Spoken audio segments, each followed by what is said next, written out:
Hey guys, this is Dr. Robert Delgado from Delgado Chiropractic, and I've put a short video together to help those people that are now working from home save their spines when they're working at a computer at their desk. So what I'm going to do is show you what is probably the most common scenario. I'm then going to show you what is the absolute ideal and then everything in between. And what you can do is take these tips and then do the best that you can with the equipment that you have. If you have been working at home at a dining room table, you're probably finding by now already you're starting to feel tightness in your shoulders. You might even be getting some tension, headaches. You might get that dull or sharp pain in between the shoulder blades.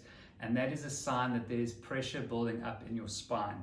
So these tips that I'm going to show you are designed to reduce that stress on the spine as much as possible based on the scenario that you have. So this is one of the most common things we'll see when people are working at home.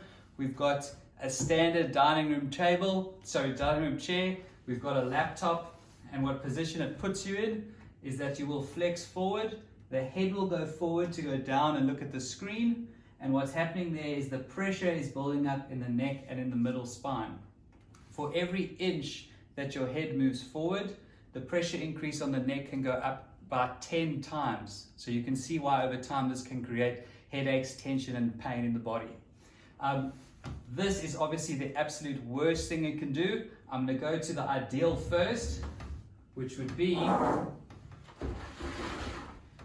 using a desktop computer as well as a chair. A desk chair that can be changed in terms of height to suit your body. If you have a scenario like this, what you want to make sure of is that the screen is in line with the top of your eyes. You've got elbow rests where you can change the height, and you can get the height so that your elbows are at 90 degrees. So just about there. And your hips are at 90 degrees as well. So you can set the height of the chair. So if you look at me now and I sit back like this, my elbows are at 90 degrees or a little bit more is okay. My hips are at 90 degrees or a little bit more. My feet are flat on the ground. The screen is about an arm's length away from me and in line with the top of the eyes. I've then got the keyboard and the mouse, and you can see if I sit comfortably, the ear is in line with the shoulder. I'm sitting back and all those angles are correct. So remember, 90 degrees or more, never less. If I'm sitting incorrectly, you can see all those angles become less than 90 degrees. So this is the absolute ideal. Now, a lot of you will be thinking, I don't have a desktop, I work on a laptop.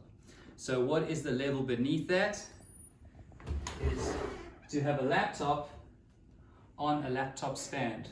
I'm well aware that a lot of people don't have laptop stands, but there's no excuses because I'm going to literally use a pile of books from the bookshelf.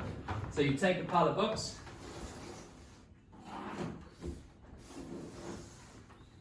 or a box of anything roughly this height, you place the laptop on top there.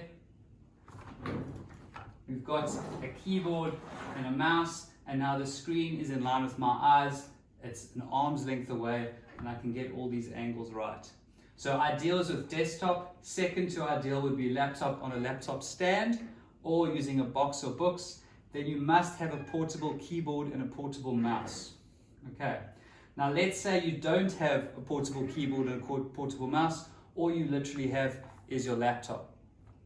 Then we've got to do damage control.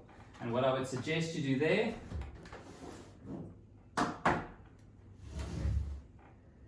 is sit back, try and keep your head in that position for as long as possible. But then what is going to be essentially important is to get up every 30 minutes. That position can never be ideal, so the best you can do to limit the amount of damage that you do to your body is get up every 30 minutes to take the pressure off the spine. One of the mantras you should have is that sitting to your spine is like sugar to the teeth. So it needs to be reduced as much as possible. So what I would do in a situation like this, if I didn't have the setup, is I would work for 30-minute blocks maximum. I would then stand up for 2 to 3 minutes, moving around. If you can get outside into the sunshine, that's even better. And those breaks will help to reduce the pressure buildup. When you are standing, do the opposite. Extend your body, move your spine through its full range of motion, And if you do that regularly, you should also feel less tension build up in the spine. So hopefully that makes sense. Look after yourselves while you're at home, look after your bodies, and some simple action steps can make a big difference to not only how you feel, but how you are performing at work. So I'll end off with this. Something that a lot of people don't know is your spine, and the movement of the spine charges your brain like a battery. If you're not moving around enough and you're sitting at your chair, your brain does not perform as well as it should, and that's going to affect your ability to work at your highest level. So keep the spine moving and keep your spine aligned well when you are sitting. Thanks for listening, and I will see you at future videos. Bye-bye.